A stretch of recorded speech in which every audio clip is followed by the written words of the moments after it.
Baik ya, Bapak Ibu yang saya hormati, yuk tepuk tangan sama-sama yuk, ya, untuk menyemangati kita semuanya, ya. Jadi pelajaran yang sederhana, tetapi kalau kita mau mengambil makna, kalau kita mau mengambil arti dari semua itu ternyata banyak hal yang sebenarnya mungkin, ya. Tetapi penglihatan kita, analisa kita, kemudian pemikiran kita itu yang sering mengatakan bahwa itu enggak mungkin.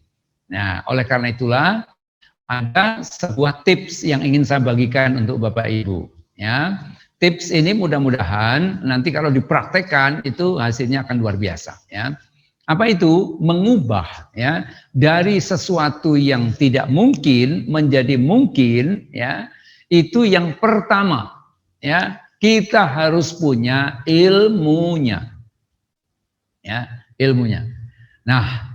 Untuk yang satu ini, ya, saya punya pengalaman yang menurut saya sangat menarik. Ya, belum lama saya ketemu dengan seorang yang usianya sudah lebih sepuh daripada saya. Kemudian beliau berasal dari daerah Bambang Lipuro, Bantul. Ya, kemudian oleh petani-petani pisang, beliau itu dikenal atau diberi sebutan sebagai Profesor Pisang.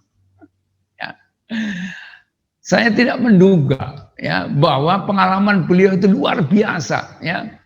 Beliau tidak hanya sekedar membudidayakan pisang ya, tetapi beliau sangat mencoba untuk memahami dunia perpisangan.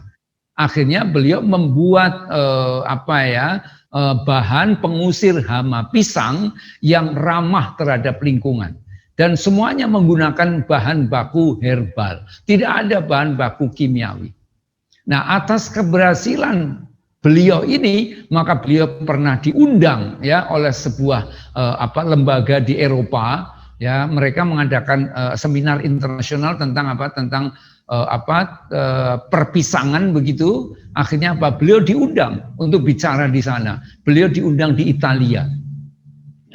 Nah, ini adalah sebuah contoh bahwa segalanya yang awalnya dianggap tidak mungkin bisa menjadi mungkin. Kenapa? Karena punya ilmunya.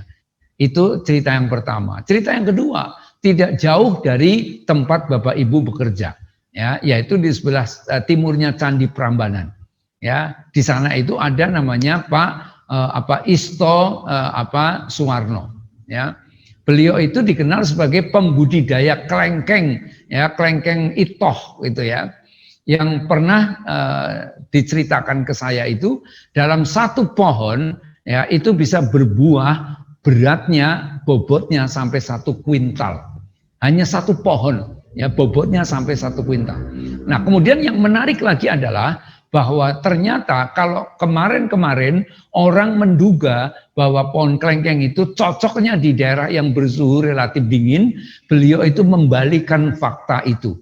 Bahwa klengkeng lebih cocok berada di daerah yang panas. Katanya beliau begitu. Dan saya sudah berkunjung ke kebun beliau, saya sudah banyak ngobrol dengan beliau. Beliau dulunya adalah karyawan di PT Borobudur Prambanan Ratu Boko. Ya, kemudian beliau pensiun dini, kemudian menekuni dunia pertanian, tetapi beliau belajarnya tidak tanggung-tanggung. Ya, beliau belajar sampai ke Thailand, ya, untuk belajar betul tentang budidaya tanaman produktif, ya, sehingga di sekitar rumahnya itu, di kebunnya itu macam-macam. Ya, Bapak Ibu mau nanam durian, mau durian jenis apa, di situ ada bibitnya. Ya, mau jambu seperti apa. Nah, yang menarik adalah pohon klengkeng tadi itu bisa dibuahkan sesuka hati. Coba, ini kan menarik itu loh, ya. Pernah suatu saat Pak Isto ini punya hajatan, ya, dan hajatannya dibikin berbeda, ya. Pesta kebun kata beliau, ya. Nah, tentu itu sebelum pandemi lah ya, bukan saat pandemi, ya. Nah, kemudian tamu-tamunya itu disuguhin untuk apa? Untuk menikmati klengkeng dengan cara metik sendiri di pohonnya. Nah, gimana ceritanya itu kok bisa seperti itu, bisa pas gitu ya. Jadi Pak Isto itu sudah merancang, anaknya mau dinikahkan misalnya bulan Oktober. Nah, kemudian 5 bulan sebelum Oktober, ya, berarti September, Agustus, Juli, Juni, Mei. ya, bulan April pohon klengkeng itu diperlakukan ya dengan perlakuan tertentu, menggunakan pupuk tertentu, menggunakan perawatan tertentu yang beliau ngerti ilmunya, saya belum punya ilmunya. Ya. Nah, kemudian setelah diperlakukan begitu, 5 bulan setelah mendapatkan perlakuan begitu, klengkeng ini sudah bisa dipanen. Dan betul, ya, pada saat pernikahan itu berlangsung, klengkeng sudah tua dan sudah masak. Akhirnya apa? Tamu-tamunya itu merasakan surprise yang luar biasa. Ya, mengambil metik sendiri, kemudian langsung dinikmati. Itulah karena apa? Karena punya ilmunya. Ya, kalau mau cerita yang lain, Gunung Kidul. Ya, Gunung Kidul itu pada tahun 70-an ya, setiap kali orang mendengar kata Gunung Kidul, pasti yang terbayang di pikirannya itu adalah tandus, kering, gersang, miskin, kira-kira begitu. Frase-frase kata yang nggak enak didengar gitu. Ya. Nah, kemudian ada salah satu bupati yang waktu itu berpikiran bahwa gimana ya caranya mengubah Gunung Kidul. Beliau sadar kalau tidak punya ilmunya. Nah, yang punya ilmunya siapa? Para pakar di Fakultas Kehutanan Universitas Gadjah Mada. Ya. Nah, akhirnya beliau menjalin kerjasama ya dengan Universitas Gadjah Mada karena ilmunya ada di sana. Nah, terus mengubah yang tidak mungkin jadi mungkin, syarat yang kedua, kalau tadi kan syarat pertama punya ilmunya kan, syarat yang kedua adalah punya otoritas. Ya. Mohon maaf ini hanya contoh aja ya. Bapak Ibu ketika masih jadi staf gitu ya, kemudian punya ide, punya prakarsa tertentu, tapi ketika Bapak Ibu masih jadi staf, barangkali belum punya otoritas ya, itu akan dilaksanakan butuh proses yang panjang. Ya, tetapi ketika yang punya prakarsa itu adalah Pak Joko Yulianto, ya, factory manager Prambanan gitu ya, maka sekali sentil begitu program jalan. Kenapa? Ya karena punya otoritas. Nah, maka Bupati Gunung Kidul yang punya otoritas memudahkan sebuah proses perubahan.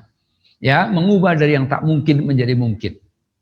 Nah, kemudian yang ketiga, butuh taktik dan strategi.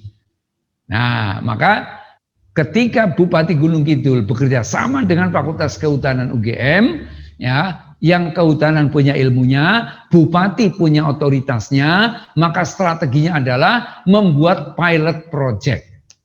Ya, pilot projectnya ada di sebuah daerah yang kemudian hari ini kita mengenalnya sebagai Wanagama. Ya, Wana itu hutan, Gama itu adalah Gajah Mada. Ya, dari perempatan Gading, ya kalau kita mau ke Wonosari itu, kemudian belok ke kanan, dari perempatan itu kurang lebih sekitar 3-4 kilo, kita akan sampai kepada sebuah lokasi yang sudah berubah menjadi hutan. Ya, padahal dulunya tempat itu sangat kering, gersang, tapi hari ini sudah jadi hutan. Ya, kalau Bapak Ibu sudah pernah tindak umroh, Bapak Ibu sudah pernah menunaikan ibadah haji, maka Bapak Ibu yang sekarang ini menyaksikan Padang Arafah sangat berbeda dengan yang disaksikan oleh eyang buyut kita dulu waktu pergi haji. Ya, kakek nenek kita ketika pergi haji ceritanya kepada kita adalah Padang Arafah itu adalah tempat yang sangat luas dan tidak ada tanaman apapun kecuali hanya ada pasir dan batu.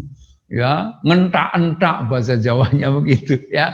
Tapi hari ini ketika Bapak Ibu tindak umroh tidak lagi melihat yang seperti itu. Ya, Padang Arafah itu sudah menghijau karena ada pohon yang akhirnya ditanam di sana dan pohon itu cocok dengan iklim yang ada di gurun, maka pohon itu bisa tumbuh. Nah, itulah. Jadi ada ilmunya, ada otoritasnya, tapi ada juga taktik dan strateginya. Nah, tuh ya, Bapak Ibu, ya kalau misalnya Bapak Ibu ingin mengubah kebiasaan, maka saya juga punya tipsnya, ya, saya punya rumusnya. Mau untuk saya beri tipsnya Bapak Ibu? Oke ya, bersedia ya? Nah, tipsnya begini. Yang pertama, Ya, tentukan peristiwa pemantik. Kemudian yang kedua, kebiasaan baru apa yang mau Bapak Ibu bangun. Ya. Kemudian yang ketiga, kalau sudah melakukan, sudah melatih, ya maka hasilnya seperti apapun tetap dirayakan. Saya ambil contoh ya, saya ini kolumnis di harian Republika. Saya harus menulis artikel untuk dimuat di Republika setiap hari Senin. Dan itu sudah berlangsung lebih dari 10 tahun lamanya. Bisa Bapak Ibu bayangkan, ya, setiap menjelang Senin harus ada ide yang muncul kemudian saya tulis. Nah, membuat seperti itu menjadi ringan itu setelah saya melakukan percobaan. Peristiwa pemantiknya apa? Sholat subuh. Kemudian apa yang mau saya bangun? Menulis. Ya.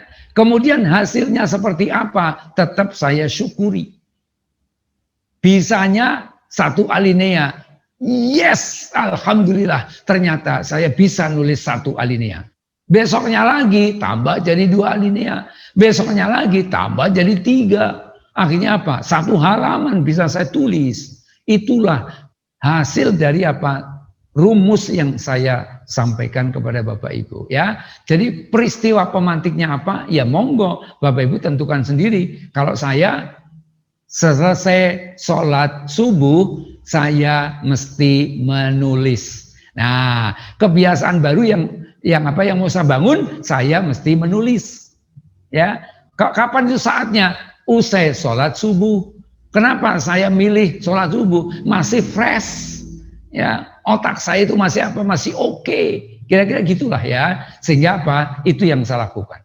Nah, Bapak Ibu mau membangun kebiasaan baru yang seperti apa? Monggo. Ya, 3 rumus ini tadi silakan dipraktekkan. Ya, peristiwa pemantik, apa yang mau dibangun, kemudian rayakan. Dan merayakannya tidak perlu harus makan-makan, ya, tidak perlu. Tapi cukup dengan apa? Bersyukur, kemudian kita berekspresi bahwa kita menikmati, kita bahagia, itu sudah cukup.